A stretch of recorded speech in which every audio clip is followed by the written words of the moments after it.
tunics, and the women colourful saris. They seemed in festive spirits. Hindus, he guessed, going up to the Sita temple. The hill train came into sight, and a short time passed while it unloaded its passengers and edged its way onto the turntable, to be turned round, ready to begin its last climb of the day.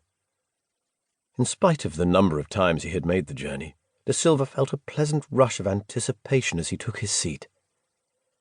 The trains on the line up to Nanuoya, where he would alight for his home at Nuala, were not as modern and comfortable as those on the Colombo Candy Line. But the views were magnificent. In fact, he reflected, the whole line was a miracle of engineering, something the British must be given credit for. Relentless gradients, walls of rock, steep hillsides. Nothing had stood in the way of those doughty Victorians who had come from their damp, misty isle to colonize his own lush, exotic one. When the coffee they had first planted in the hill country failed, they had turned their energies to cultivating tea. Now Ceylon supplied half the world. The train lumbered higher and higher, and the tea terraces came into view.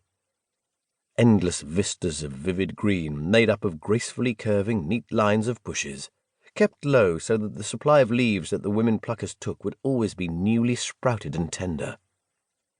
Here and there were small lakes, their surfaces smothered with water lilies. By the time they reached Nanuoya, the beauty of it all had fully restored De Silva's good humour. He stepped out from the station and smiled at the sight that met his eyes.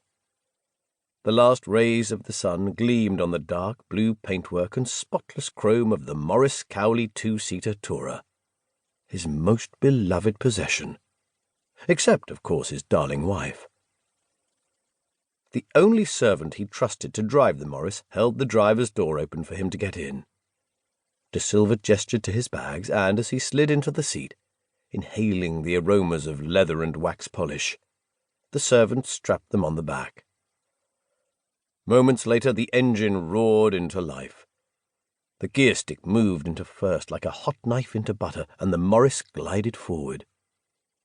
He liked to boast that she could reach a top speed of 45 miles per hour. But that opportunity only arose when the roads of Nuala were empty of rickshaws and buffalo carts for one of the town's celebrated rallies. This afternoon, he and the servant proceeded at a stately 20 in the direction of Sunnybank. "Jane, I'm home." He strode into the drawing-room where his wife looked up from her book with a smile and offered him her cheek to kiss. "So you are. How is Colombo?" "Hot, noisy, the air full of dust as usual." She made a face, reached for the small brass bell on the table at her side, and rang it briskly.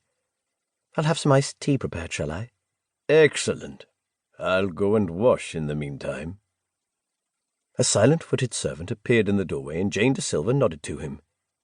"Take clean towels to the master's room and tell cook to serve tea in 15 minutes. Iced tea for the master." "Yes, lady." The servant disappeared as unobtrusively as he had come.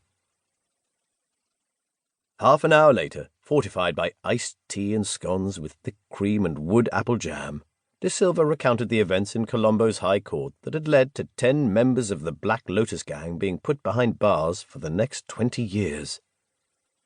"The first case you were working on when I met you," his wife mused when he reached the end. "I must admit I was afraid for you sometimes. Some of these Hong Kong Chinese are such violent people." "Certainly the criminal element are, and that is precisely why we don't want them here." De Silva helped himself to another scone and slathered it with jam and cream. He took a bite and patted his stomach.